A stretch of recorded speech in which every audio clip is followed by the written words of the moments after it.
Action. Hai hai semua, jumpa kembali bareng saya Puspa Dewi dan Agus Siswadi di Jaya Pangus Academy.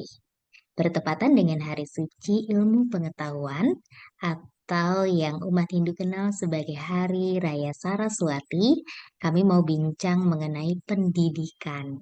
Karena ilmu pengetahuan identik dengan pendidikan dan juga lagi-lagi ada yang identik tapi tak sama yakni sekolahan. Topik hari ini, pendidikan tidak hanya tentang sekolah. Hmm, Sumber dari buku Merayakan Kemerdekaan dalam Belajar. Dan buku ini adalah karya dari Gede Agus Siswadi yang akan sharing berbagi tentang topik ini. Kok bisa ya pendidikan tidak hanya tentang sekolah? Bahas buku dulu deh mengawali topik ini, Beli Agus. Becek, Gatre, kabar sehat? Ya, baik-baik Puspa. Seperti Oke. itu.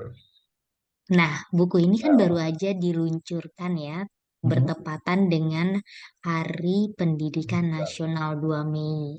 Dan itu yang pre-order juga udah banyak yang beli. Kira-kira ada Sampai ini, niatan untuk sampai buka lagi nggak? iya nanti ketika awal Juni kita akan buka pre-order lagi.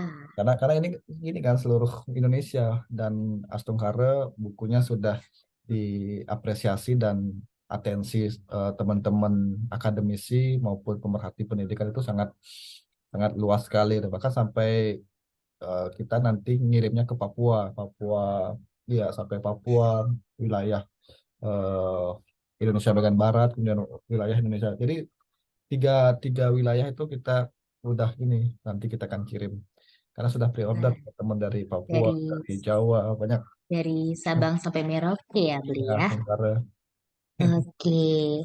Dan bagaimana ini Bli terkait dengan topik kita langsung aja menuju topik. Kebetulan kami melakukan podcast ini di malam hari ya. Ya.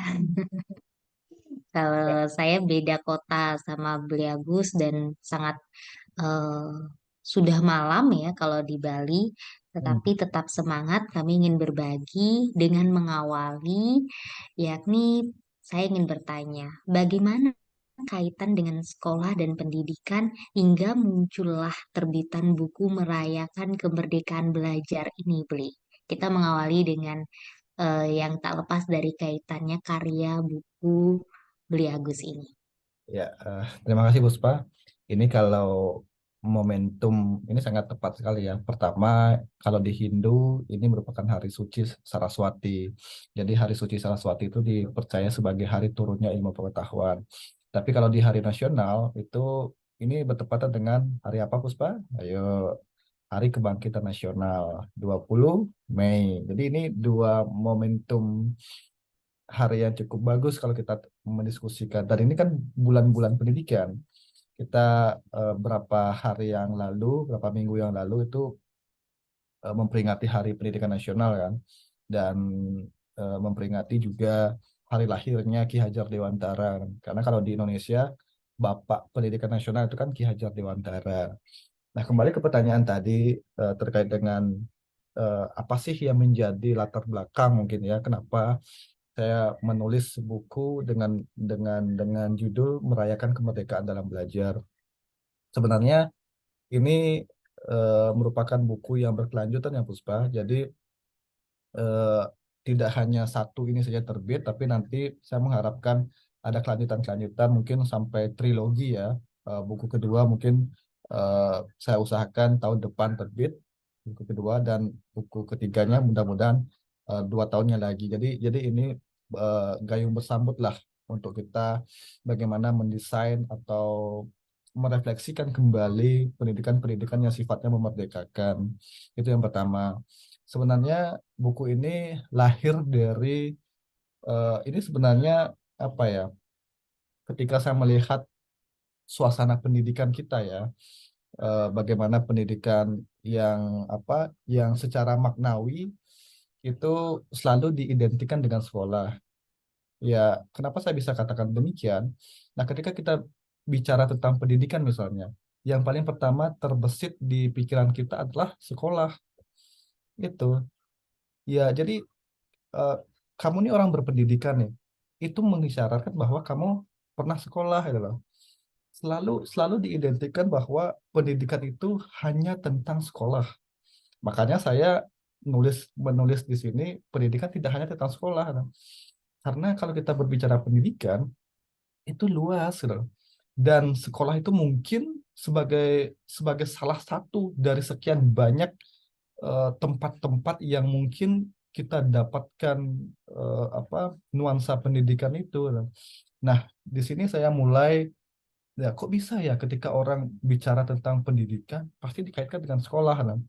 Dan di sini seolah-olah bahwa sekolah itu menjadi tempat satu-satunya loh, tempat yang privilege gitu loh. Artinya eh, apa ketika misalnya hal ini berkelanjutan, ini menjadi tolak ukur loh. Misalnya nih, ketika masyarakat atau peradaban di masyarakat ya, kita lihat bahwa tolak ukur dari masyarakat maju atau berkembang itu dilihat dari apa? Berarti pendidikannya kan. Dan dan pendidikan itu diukur dari apanya? Dari sekolah kan. Artinya ketika orang misalnya sekolah 12 tahun atau ke atas dan rata-rata masyarakatnya itu dominan pernah mengenyam sekolah 12 tahun hingga ke atas itu dikategorikan sebagai masyarakat yang maju gitu loh. Sedangkan masyarakat yang tidak pernah sekolah atau mungkin rata-rata sekolahnya itu 12 tidak sampai 12 tahun, maka dikategorikan sebagai rakyat yang atau masyarakat yang terbelakang. Nah, ini menjadi paradoksnya karena mindset seseorang pendidikan itu pasti tentang sekolah gitu loh. Orang yang eh, apa berpendidikan adalah orang yang sekolah, gitu. Orang yang dikatakan mampu menguasai ilmu, pengetahuan dan teknologi itu adalah orang yang sekolah. Gitu. Orang yang menguasai pekerjaan misalnya, orang yang memiliki keterampilan bagus adalah orang yang sekolah. Gitu. Orang yang apa semacam memiliki apa ya memiliki kemajuan mungkin ya kemajuan dalam bidang dirinya kemudian orang yang dikatakan eh, apa eh, memiliki martabat yang bagus itu adalah orang yang sekolah. Nah, rata-rata di sini sumbernya makanya saya ingin mengajak teman-teman sekalian bahwa pendidikan itu tidak hanya tentang sekolah. Nah, pendidikan itu dimanapun kita, bahkan Ki Hajar Dewantara pernah bilang, jadikan setiap setiap tempat itu adalah sekolah dan jadikan setiap orang itu adalah guru. Gitu. Ini menandakan apa? Ini menandakan suatu hal bahwa di mana-mana kita dapatkan pelajaran yang tidak hanya formalitas yang kita kita dapatkan di sekolah, tapi cara belajar itu banyak, tempat belajar itu banyak. Bahkan kalau di Indonesia kan dibagi tuh ada pendidikan formal, non formal dan informal kan. Nah, tapi masalahnya itu pendidikan itu selalu diidentikan dengan tentang sekolah gitu. Padahal kalau kita lihat ya eh, banyak sebenarnya ragam atau fenomena-fenomena yang mungkin sekolah itu apa ya sebagai sebagai yang alih-alih bahwa sekolah itu mampu membebaskan manusia dari eh, terpenjaranya manusia, artinya mampu memberikan ruang yang merdeka, malah sekolah itu menciptakan ruang-ruang yang memenjarakan sebenarnya. Gitu. Banyak para para peneliti, para para riset, para researcher ya, yang menulis atau bahkan menganalisa secara tajam bahwa sekolah itu sebagai apa ya justru memenjarakan anak didik gitu. Contohnya saja misalnya Ivan Illich misalnya. Ivan Illich itu bahkan menulis buku Disschooling Society gitu. Bubarkan sekolah dari masyarakat gitu. Ini kan menjadi paradoks kan. Di satu sisi bahwa sekolah itu diagung-agungkan sebagai satu tempat yang khusus, kemudian orang akan berlomba-lomba untuk bisa berada di tempat itu, kemudian orang berlomba-lomba untuk dapat pembelajaran yang mengharapkan bahwa ketika orang sekolah itu kualitas hidupnya baik, kualitas hidupnya layak, kualitas hidupnya lebih unggul, tapi malah si Ivan Illich ini malah ingin membubarkan sekolah loh. Nah, ada apa? Nah, tentu menjadi hal pertanyaan di sini. Nah. Pertanyaan besar di sini, kenapa sekolah malah pengen dibubarkan loh. Itu. Oke, apa itu juga dikarenakan sebuah sistem dari sekolah ataupun yang kita ketahui kan tadi Bagus juga menyampaikan jadikan setiap tempat itu sebagai sekolah dan setiap orang itu sebagai guru. Yang Hmm. gak lain adalah kita mampu untuk menghargai sebuah proses, menghargai orang yang kita temui. Sedangkan di dalam sekolah sendiri dengan beberapa kasus dehumanisasi yang terjadi, justru ya ada kasus bullying yang justru tidak menghargai, yang merasa bahwa itu sekolah hanyalah sebuah bangunan, tetapi yang ternyata memenjarakan dari karakter autentik dan kebebasan individu untuk berkembang menjadi dirinya yang lebih bebas, yang lebih kreatif. Hmm. Dan apakah Bliagus akhirnya di sini mengatakan bahwa sistem dari sekolah yang mungkin perlu dibenahkan atau sesungguhnya makna sekolah sendiri yang sudah tidak ada kaitannya dengan pendidikan, Bli? Ya, kalau kita refleksikan ya, pendidikan itu penting. Tapi apakah sistem yang dalam pendidikan atau sistem yang ada dalam sekolah itu begitu penting? Nah, mari kita lihat sistemnya sekarang. Nah, ada tulisan yang menarik dari analisanya si Karl Marx ya. Karl Marx itu kan tentang eh, apa orang yang kritikus sejati kan, kalau Karl Marx itu banyak banyak hal yang dikritik kan kalau Karl Marx, termasuk juga teorinya itu mengarah pada pendidikan. Nah, Karl Marx ini mengatakan bahwa justru anak-anak di sekolah itu mengalami alienasi loh. Alienasi itu artinya ia termarginalkan dari dirinya, kan, terpinggirkan dari dirinya. Itu alienasi. Nah, si Karl Marx bilang bahwa justru ketika anak baru masuk sekolah, dia sudah mengalami alienasi. Satu, dia teralienasi dengan mata pelajaran kan. Jadi di sini kita pahami bahwa setiap anak itu kan memiliki keunikannya masing-masing kan. Jadi anak itu sebenarnya tidak bisa disamakan, entah itu dari cara belajarnya, cara mengajarnya, ataupun kompetensi yang dimiliki.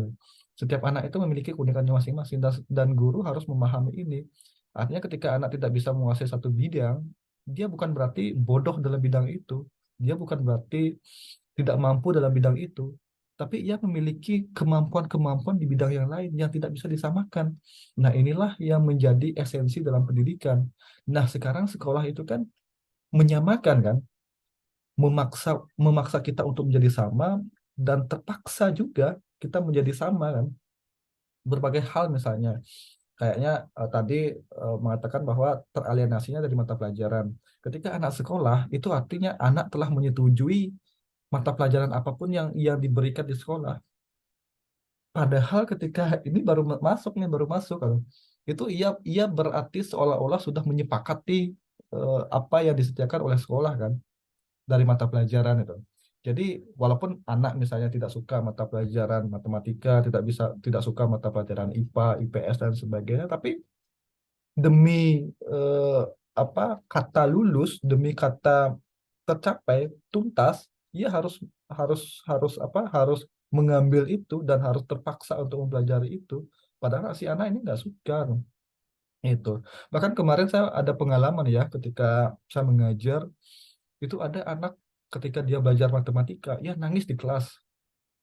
Iya, ia nangis. Ini anaknya perempuan. Ia nangis di kelas, kemudian, nah ini gurunya marah kan, karena nggak tahu problemnya ini si guru. Nah, ketika anak ini pelan-pelan sekali itu dibawa ke BK. Nah, itu didalami apa sih sebenarnya masalahnya? Kenapa ketika ketemu guru ini, ketemu mata pelajaran ini, dia nangis gitu. Nah, ternyata memang si anak itu nggak suka.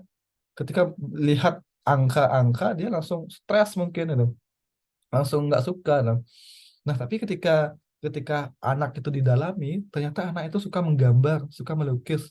Bahkan ketika ikut kejuaraan melukis, dia dapat juara 2 atau 3 tuh kemarin. Pokoknya dia dia ada di tiga besar. Nah, ini menandakan apa? Ini menandakan sesuatu hal bahwa setiap anak itu memiliki kompetensinya masing-masing itu. Dan disinilah makna pendidikan itu bukan bukan untuk menyeragamkan, bukan untuk menyamaratakan bahwa ya kamu ketika sekolah, kamu ketika berada di kelas, ketika guru A ngajar, kamu harus tahu apa yang diajarkan oleh guru A. Ketika guru B ngajar, kamu harus tahu dan paham apa yang diajarkan oleh guru. Ini menuntut hal bahwa sedangkan guru itu yang dikuasai adalah satu bidang. Kenapa anak didik itu disuruh menguasai banyak bidang gitu? Sedangkan guru saja, misalnya guru matematika, ya ia menguasai matematika kan. Ketika disuruh tes bahasa Inggris, mungkin nggak saya nggak yakin guru matematika itu lulus gitu.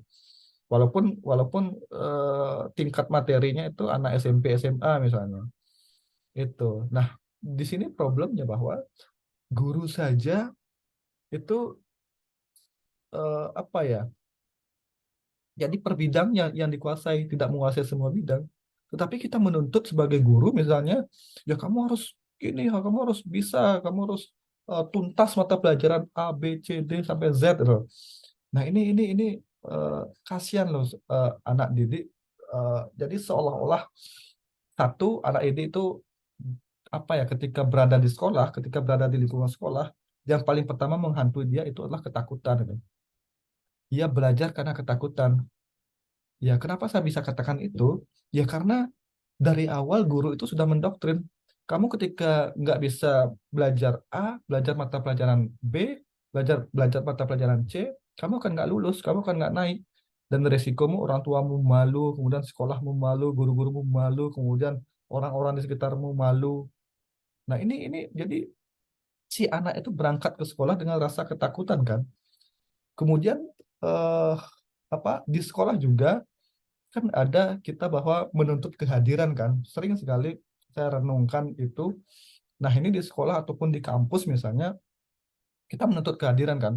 Bahwa yang pertama dilihat itu adalah kehadiran. Misalnya Puspa ketika dalam mata kuliah, satu mata kuliah misalnya, itu nggak masuk, nggak sampai 75%, itu Puspa nggak dianggap kuliah beneran dalam mata kuliah itu. Iya kan? Misalnya Puspa eh, halangan nih misalnya, halangan macam-macam ya, dan kehadiran Puspa nggak sampai 75% gitu. Nah, itu Puspa nggak dianggap kuliah sama sekali gitu. Dalam mata pelajaran dan harus ngulang gitu.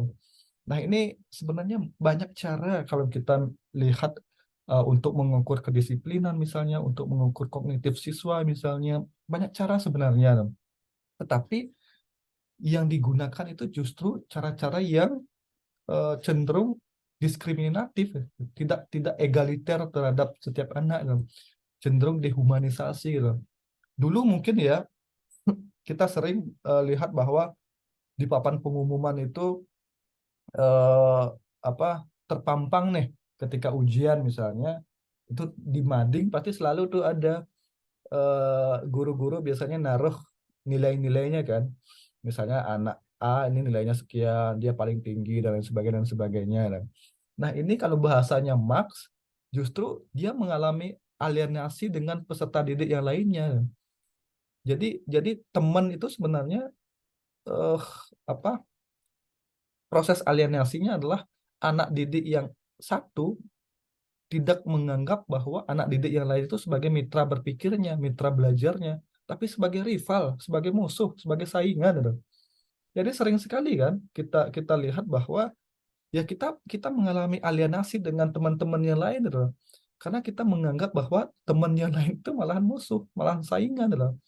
Dan ini proses proses dehumanisasinya, proses tidak memanusiakan manusianya gitu. Karena sering sekali dengan proses-proses itu, dengan teralienasinya kita dengan teman-teman yang kita justru inginnya adalah teman itu sebagai mitra berpikir kita, mitra belajar kita, kawan berdiskusi kita, tapi justru kita akan saling berkompetisi gitu. Akan menciptakan sebuah kompetisi-kompetisi baru di dalam kelas gitu. Gitu. Makanya proses alienasi ini sering kan kalau misalnya teman-teman ketika ujian misalnya itu pasti ya seperti yang saya katakan tadi, mungkin masih ya dalam dalam sekolah-sekolah yang lain itu masih menempelkan nilai anak-anak kelasnya itu di mading kan. Nah ini peringkat saat apa paling tertinggi, kemudian paling tertinggi kedua, paling tertinggi ketiga. Nah kalau misalnya kita lihat runutan logiknya di sana bahwa ya anak yang apa misalnya peringkat kedua artinya kan ia gagal di sana. Anak yang peringkat kedua artinya gagal mendapatkan peringkat satu. Anak yang peringkat tiga artinya gagal mendapatkan peringkat dua. Jadi selalu ada apa prestasi Banding ya. seseorang apa eh, prestasi seseorang itu mensyaratkan kegagalan bagi orang lain gitu loh. Paham nggak gini ya? Oke, berarti Jadi eh, jadi berarti keberhasilan seseorang mengisyaratkan ada orang yang gagal loh. berarti Jadi, ibaratnya kita terbiasa untuk membandingkan itu keluar diri kita. Artinya iya, siapa yang lebih baik, siapa yang nggak baik. Nah, Bagus berlanjut ke hal itu. hmm, Jadi saya ingin bertanya juga, tadi kan kita membahas tentang kita akhirnya ke sekolah dengan rasa ketakutan. iya, Selain itu, dari pengalaman saya yang juga pernah mengenyam ya bangku sekolah, tidak lain adalah kita hadir dengan rasa yang tidak aman, tidak hmm, nyaman ya seperti itu. Jadi kita ke sekolah itu nggak nyaman, kita nggak aman rasanya. Padahal di sekolah itu ada struktur yang jelas yang akan melindungi seorang siswa, kan seperti itu. Tetapi, Blagus, saya ingin bertanya karena dari tadi kan kita ada bahas tentang sebuah kompetisi ya. Sesungguhnya kompetisi itu baikkah untuk seorang anak atau peserta didik? Atau sesungguhnya kompetisi ini menjadikan mereka makhluk atau makhluk individu, individu ya, bukan makhluk halus ya, tapi lebih kepada individu yang akhirnya tidak dapat mengenali kebebasan dalam dirinya. iya. Artinya ketika dalam satu mata pelajaran tertentu misalnya itu harus dikompetisikan. Nah, di sana letak gininya, letak paradoksnya, letak dehumanisasinya yang artinya tidak tidak memanusiakan manusianya.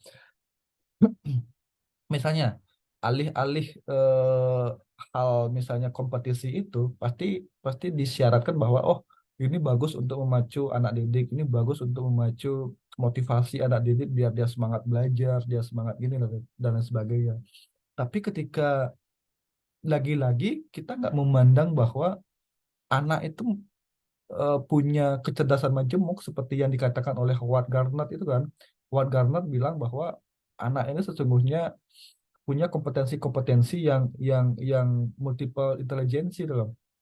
Ada anak yang suka musik misalnya, ada anak yang suka hitung-hitungan, ada yang anak suka apa yang bergaul keluar itu, kemudian bergaul dari dalam apa bahasanya itu mungkin eh apa ya yang Introvert, introvert, ya ya bukan? ada ya ya ada selain bahasa itu ada bahasanya. Saya lupa itu bahasa gitu.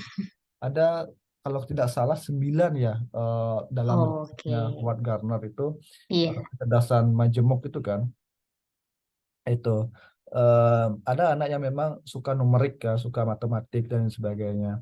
Nah tapi ketika di sini dikompetensikan dalam satu bidang atau bidang tertentu yang menyeragamkan misalnya satu mata pelajaran matematika ini misalnya dalam anak itu kompetensinya beragam. Nah, ia harus berkompetensi di bidang matematika, sedangkan dalam dalam lingkaran 40 anak itu beragam. Ada yang nggak suka matematika, ada yang setengah suka matematika, ada yang terlalu suka matematika. Otomatis kan ini nggak fair kan kompetisinya. Itu. Jadi kalau misalnya kompetisi ya apa kompetisi ya artinya ketika ketika kita mengisyaratkan bahwa anak itu sebagai pribadi yang unik, biarkan dia memilih di mana gitu loh. Artinya anak itu berkompetisi pada bidang mata pelajaran yang diinginkan, bidang mata pelajaran yang digemari, gitu. Bukan dengan teman yang lainnya gitu loh. Ngerti nggak maksudnya? Ketika misalnya anak itu suka seni, biarkan dia berkompetisi dengan bidang seni itu, sehingga dia melatih melatih seni, misalnya seni lukisnya lebih matang, lebih lagi dan sebagainya. Jadi kita kita yang kita nilai adalah anak yang suka seni, kemudian dia berkompetisi dengan bidang seninya itu dan bagaimana hasilnya. Bukan bukan bukan dalam satu bidang, misalnya eh, biologi misalnya atau IPA misalnya. Ada 40 anak yang sebagian suka seni misalnya, yang setengahnya suka IPA ya. Itu nggak fair. Makanya si Einstein bilang ketika ketika ketika ingin menguji eh, apa menguji seekor ikan bagaimana cara memanjat pohon, maka si ikan itu akan menganggap selama-lamanya dia akan bodoh loh. Iya kan? Karena ikan itu memang memang memang nggak di sana loh. Ya kalau kera, kalau monyet iya bisa loh. Tapi kalau ikan kemampuannya nggak di sana loh. Nah, ini makanya ketika dalam konteks kompetisi, nah lagi-lagi objek kompetisinya atau yang mengisyaratkan kompetisi dengan orang-orang lain, dengan subjek-subjek yang lain. Nah, ini yang nggak fair itu menurut saya. Nah, tapi kalau misalnya ada anak-anak yang memang gemar matematika nih, misalnya untuk dikompetisikan bahwa ada olimpiade matematika misalnya. Nah, ini yang dikompetisikan misalnya ada 10 anak. Nah, nanti gimana caranya agar anak atau 3 anak ini terpilih menjadi wakil untuk ikut olimpiade, ya itu oke. Tapi kalau misalnya ada 40 anak ini nggak sama sekali nggak suka ya, itu nggak fair gitu loh. Dan selama-lamanya dia menganggap dirinya bodoh gitu. Dan itu secara psikologis itu masuk. Oh iya, saya ini anak yang bodoh, saya ini anak yang nggak mampu, saya ini anak yang nggak bisa matematika. Nah, karena seperti itu cara kompetisinya loh.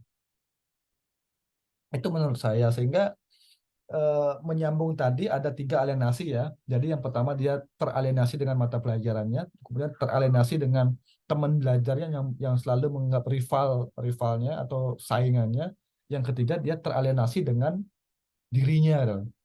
Teralienasi dengan dirinya artinya dia punya kompetensi public speaking nih, tapi ketika belajar belajar mata kuliah nggak ada satu bidang yang mengarahkan dia ke public speaking loh, sehingga dia apa ya menekan kemampuannya itu, menekan kompetensinya itu yang seharusnya dia bagus di bidang public speaking, tapi karena ada deretan mata kuliah yang harus diselesaikan dengan telosnya itu atau dengan tujuannya itu adalah untuk lulus, maka dia akan mengimpress atau menekan keinginannya, menekan potensinya yang seharusnya public speaking itu nggak muncul jadinya.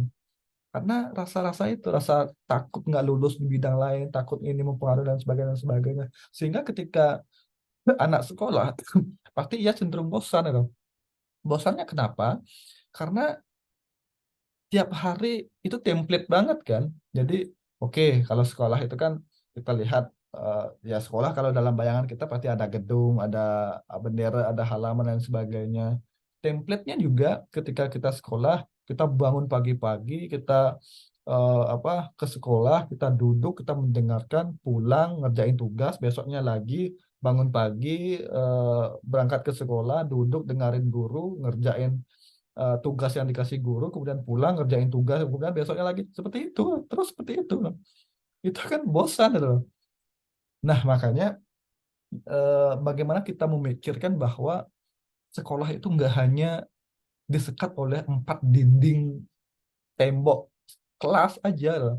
Tapi sekolah itu mari kita luaskan maknanya, pendidikan itu mari kita perluas lagi maknanya, yang tidak hanya belajar di kelas yang anak itu duduk diam, kemudian kayak terpaku di atas bangkunya, kemudian matanya mengarah ke depan, dan itu seperti itu kan template banget yang kita rasakan ketika kita sekolah kan itu.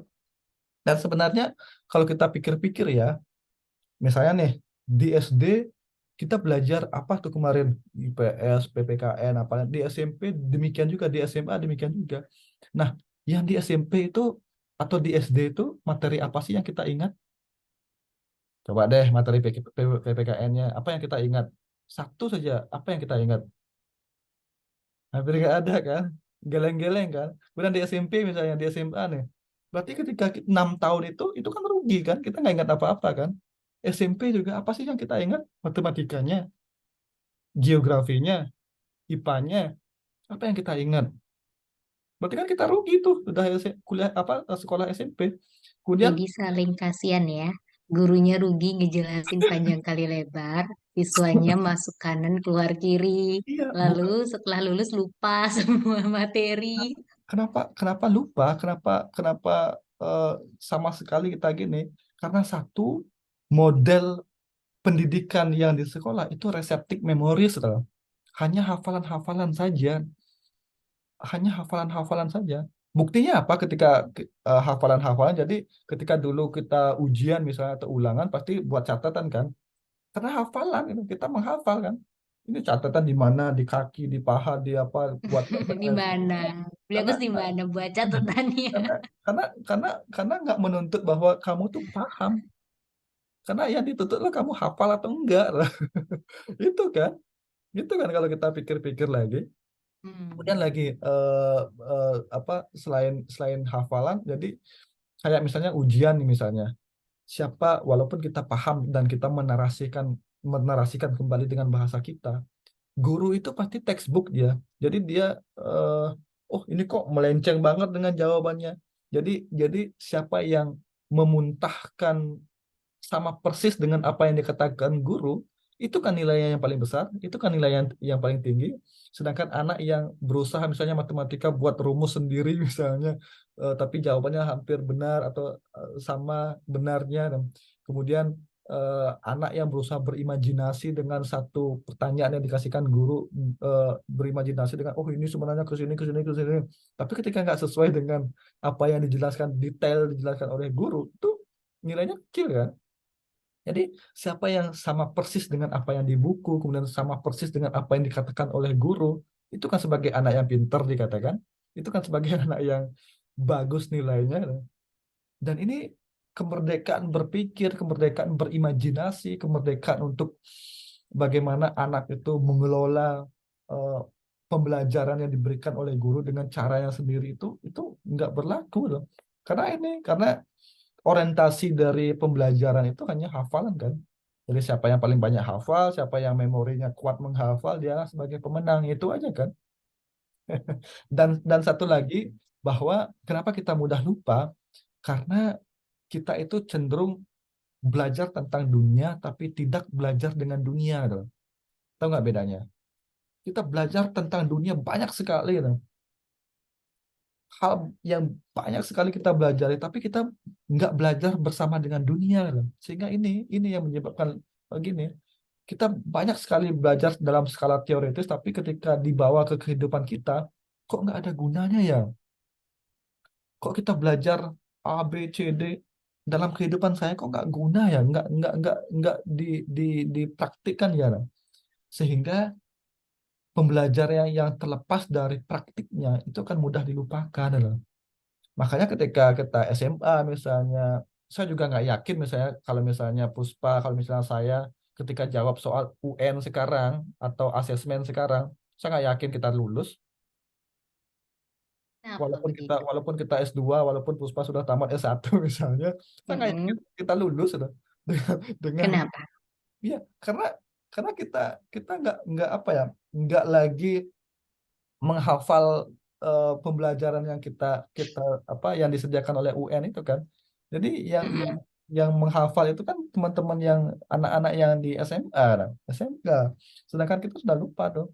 Saya nggak yakin juga guru-guru misalnya ketika jawab UN apa sekarang IPA atau apa itu lulus, saya nggak yakin. Iya, karena kita harus belajar lagi dan mempelajari sesuatu yang di skala sudah dewasa seperti sekarang. Oh, saya tahu bahwa kesukaan saya tuh di bidang ini. Kemudian sekarang kita harus mempelajari lagi pelajaran-pelajaran lain yang itu udah kemarin. Habis itu kayak kita berpikir, oh tidak, kayak ada orang yang kayak lebih baik aku nggak ikuti deh. Lebih baik saya lebih baik. nggak mengikuti ini. Ada juga orang yang memaksakan diri untuk mengikuti hingga ada kasus yang kita pernah dengar di negeri ini yaitu bunuh diri karena mereka tidak mampu melakukan itu karena Iya, terporsir.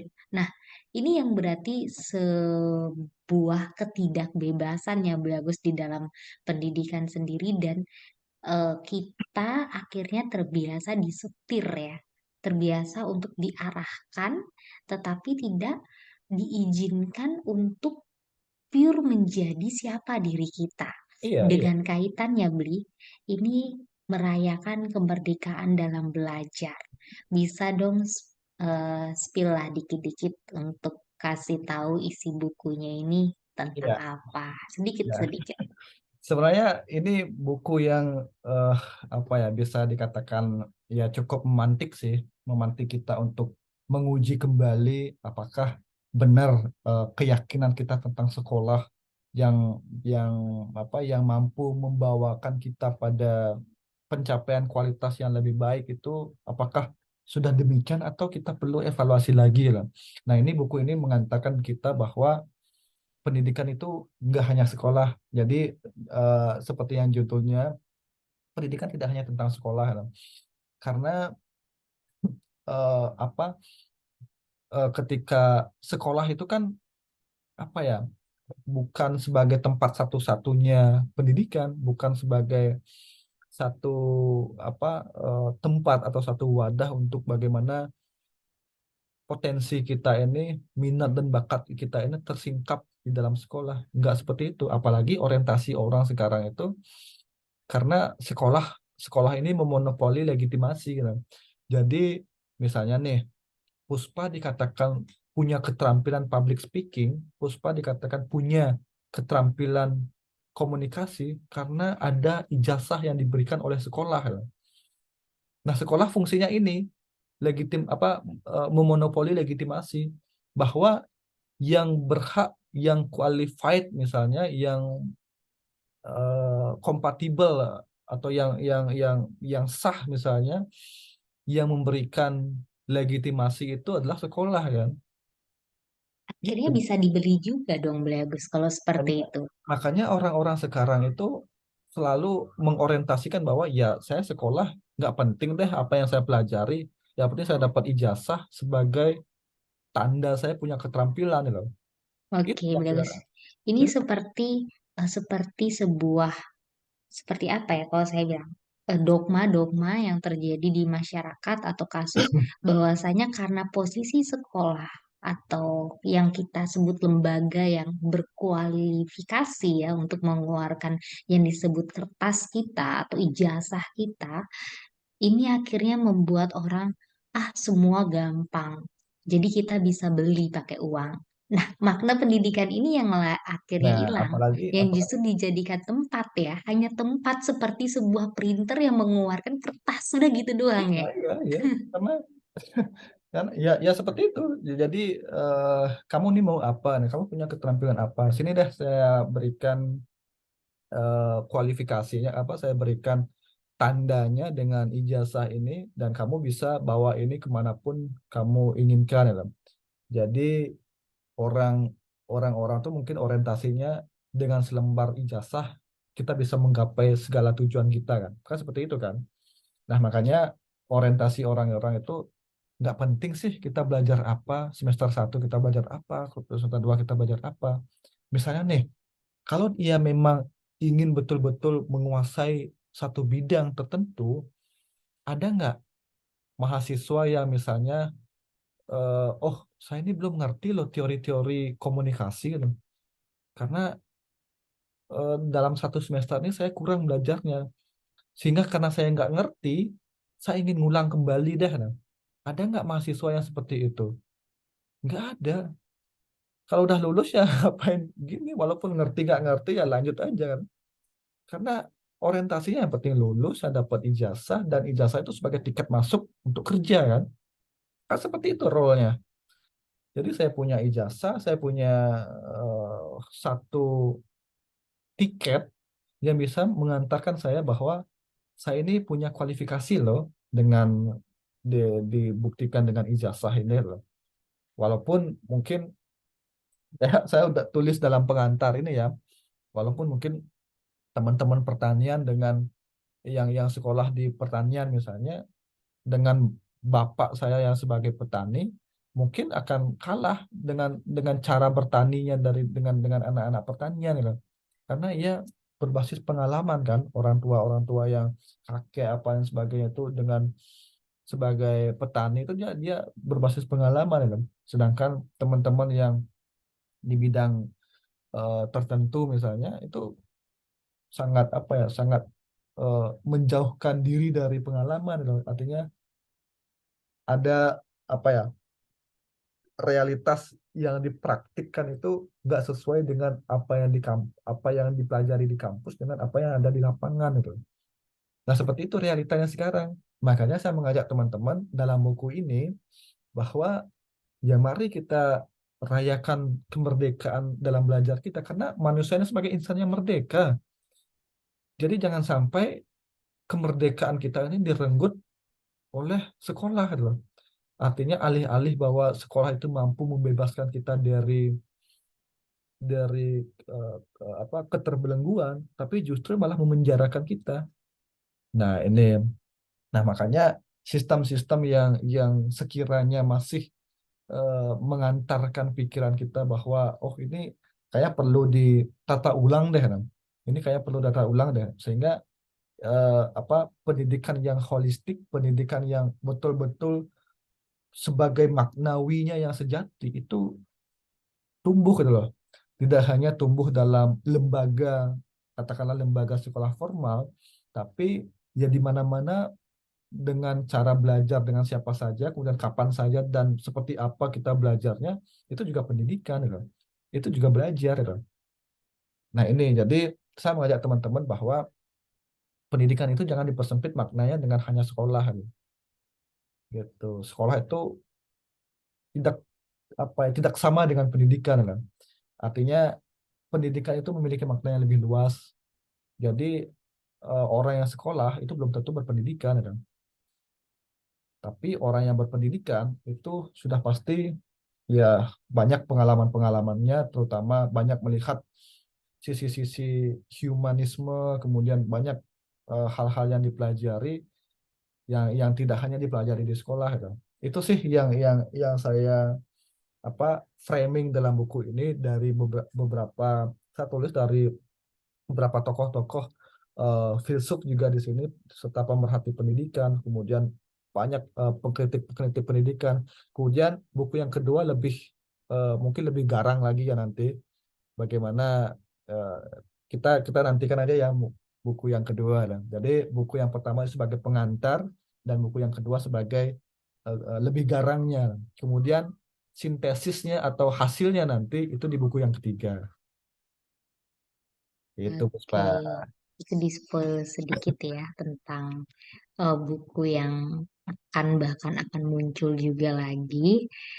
Ini menarik sekali, Bli, karena memang kalau kita melihat kasus ya khususnya tempat kita berpijak saat ini kan, di mana negara kita berpijak yaitu di Indonesia.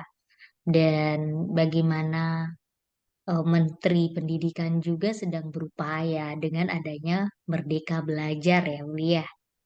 Dan itu kan adalah salah satu hal yang ingin digaungkan dan ingin dibangkitkan melalui sebuah apa ya pendaur ulangan lagi lah sistem-sistem yang sebelumnya sedikit bukan sedikit mungkin ada beberapa hal yang sangat tumpang tindih dan keliru sehingga pendidikan ini yang harusnya memerdekakan menjadi memenjarakan ya. Hmm. Kemudian Bli sebenarnya banyak sekali yang ingin kita tanyakan dan Bli juga sudah banyak sekali menyampaikan tentang pendidikan ini sendiri. Kemudian untuk kita melanjutkan ini Bli, apakah akhirnya pendidikan dan sekolah ini khususnya nama sekolahan itu akan bisa menjadi sebuah bukti orang telah terdidik? Itu Bli. Saya kira belum tentu ya.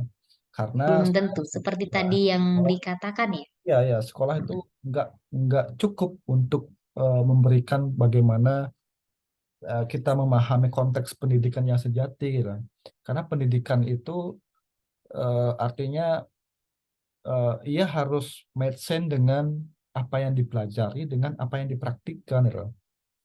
Nah, kalau misalnya sekolah masih gaya konvensionalnya, masih gaya hafalan-hafalan yang harus dipelajari di sekolah, saya kira nggak akan cukup karena hafalan-hafalan itu hanya awetnya sementara kan. Jadi nggak cukup kuat untuk bagaimana kita meneladani bagaimana prinsip-prinsip pendidikan yang seharusnya eh, memerdekakan, kemudian kita selain memerdekakan diri sendiri, juga kita memerdekakan orang lain loh. Jadi pendidikan itu kan sebagai alat untuk bagaimana kualitas kita ini lebih baik lagi kan. Pendidikan itu sebagai alat untuk menyingkap minat dan bakat kita.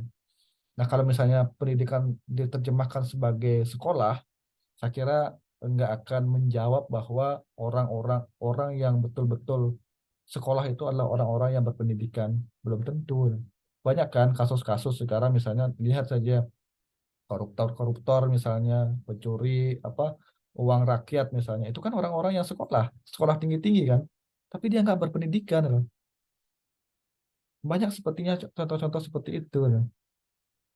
Itu yang saya ingin sampaikan. Tapi memang apa dalam konteks ini saya ingin mengajak bahwa seperti yang tadi Puspa jelaskan bagaimana kebijakan Merdeka Belajar itu kan. Jadi eh, Merdeka Belajar ini kan sebagai apa ya cukup lega juga kita kita mendengar istilah ini kan karena ini sebagai langkah awal bagaimana kita akan mewujudkan kemerdekaan dalam belajar kan. Merdeka dalam belajar itu artinya bagaimana seorang anak dan guru itu ia bebas dong. Ia merdeka dalam berpikir, merdeka dalam berkreativitas, kemudian merdeka dalam melakukan inovasi, merdeka mendesain pembelajarannya antara guru dan murid dan sebagainya. Jadi tidak ada satu yang turut mencampuri dan mencekoki bahwa ya kalau kamu sekolah, kamu harus menguasai bidang A, B, C dan sebagainya.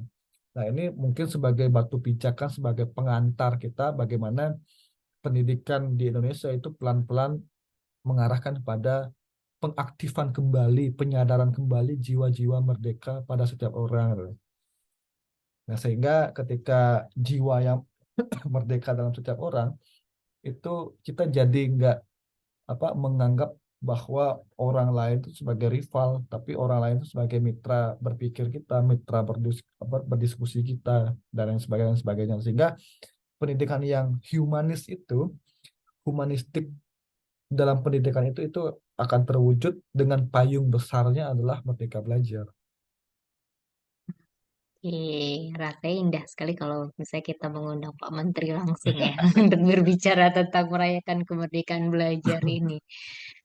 Ya, kurang lebih di dalam buku ini pun ada sebuah kutipan Ya, dari Pak Menteri ya. dari Di pendidikan. ya kalau mau tahu bisalah di order nanti bukunya. Ya jadi iklan Nanti, kita ya. ya nanti kalau misalnya teman-teman yang dengar apa diskusi kita ini, dengan podcast kita ini, ya mungkin bisa DM IG gitu ya, Khusus Wadi misalnya ya, atau Puspa Dewi misalnya yang atau nanti kunjungi IG-nya Jaya Pangus Academy ya. Itu mungkin teman-teman bisa DM artinya di mana bisa dapat bukunya tapi lagi-lagi kita di sini sistemnya pre-order ya jadi kita pesan dulu kemudian nanti berapa pesannya nanti kita cetakkan ya. Jadi kami nggak menyediakan buku yang banyak ini terbatas ya.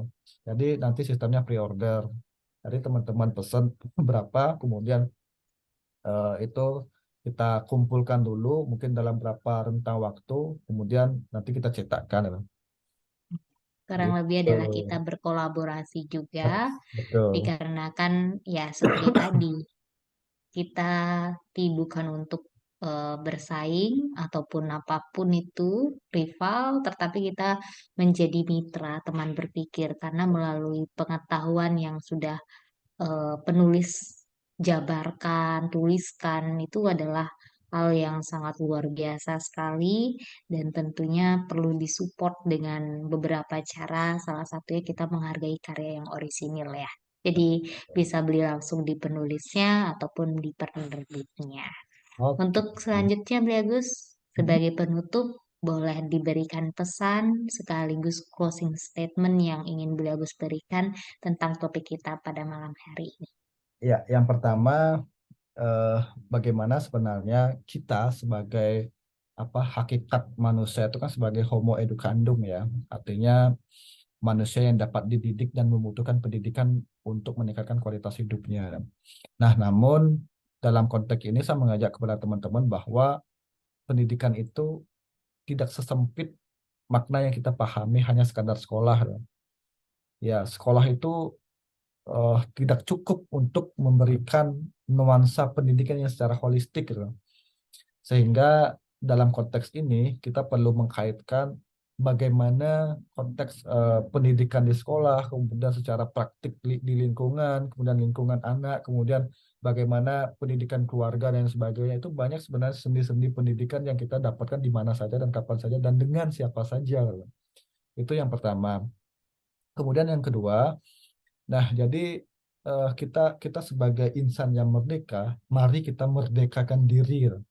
Merdekakan diri dengan apa? Ya kita satu eh, apa? Jadi memaknai hakikat-hakikat kedirian kita. Jadi memaknai bahwa kita ini sebagai pribadi yang unik gitu. Pribadi yang unik dan berbeda dengan orang-orang lainnya.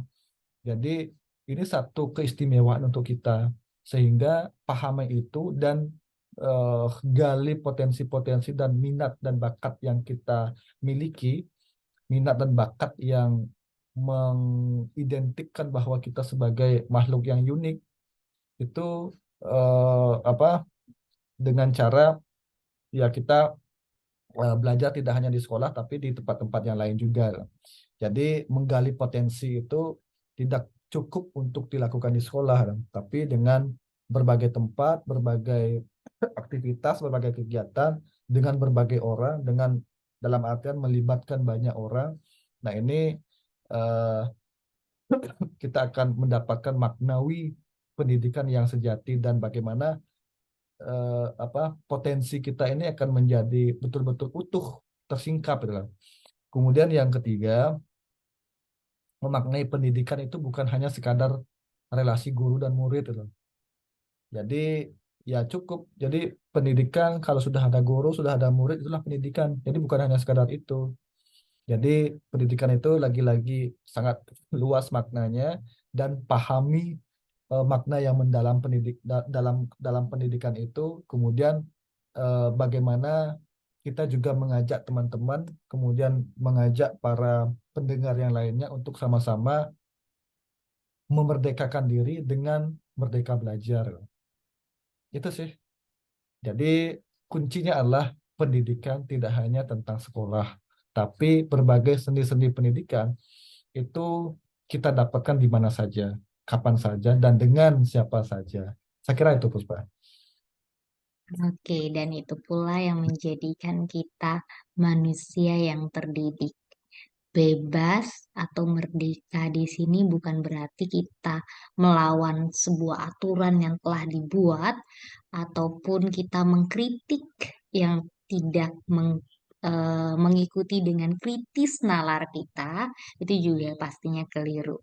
Dan mari kita sama-sama membuka kembali wawasan kita dengan membuka cakrawala kita dengan berbagai sumber buku, otomatis juga tidak lupa bahwasanya kita itu belajar setiap hari dan dimanapun kita belajar seperti yang sudah tadi dijelaskan, dan saya ingin berterima kasih pada Beli Agus untuk karya yang indah ini ya, karya yang luar biasa di Hari Pendidikan Nasional telah diluncurkan dan juga dibahas ya, meski tidak banyak sebagai pengantar, bukan sebuah pengantar ya, tetapi hal yang mengupas sedikit lah dari isi buku pada malam hari ini. Saya Ya nanti berterima mungkin gini ya. kasih dan ini eh, luar biasa. Gimana, Bagus? Dan nanti mungkin kita buat sesi yang satu persatu kita akan bahas, bab per bab kita akan bahas dengan pemikiran A, kemudian maunya seperti apa, kemudian kita kontekskan pada pendidikan di Indonesia seperti apa. Sehingga ada renungan-renungan filosofis yang kita lakukan setiap melihat ataupun apa ya mendiskusikan tentang pendidikan menurut A, menurut B, menurut C, kemudian seperti apa realitas di Indonesia itu seperti apa. Kemudian sehingga kita punya paradigma berpikir yang kritis dengan nalar yang komprehensif, tidak hanya memandang pendidikan sebagai apa dalam bentuk konvensional ya, tetapi bagaimana kita membentuk paradigma pendidikan yang kritis itu. Iya. Ya, akhirnya kita tidak hanya ada generasi yang pintar mengkritik aja ya. Itu kembali ke bagaimana perkembangan kita pada saat ini. Tentunya dengan diskusi-diskusi yang menarik ke depannya lagi, karena ini sudah cukup malam, ya. Jadi kita tutup dulu untuk bincang kita pada malam hari ini dan mungkin ke depannya kita akan membuka Zoom umum kali ya, Bagus ya. Kalau kita bisa jadi membuka mitra berpikir lainnya ya, tidak hanya nanti sekedar hanya Puspa dan Agus yang akan saling tanya jawab, tetapi nanti ada forum terbuka yang membebaskan setiap orang siapapun bisa belajar bersama untuk kita membangun berkolaborasi yang lebih baik ke depannya. Saya Puspa Dewi dan dengan Agus Siswadi, kami pamit undur diri, sampai jumpa. sampai jumpa. Thank you Puspa. Thank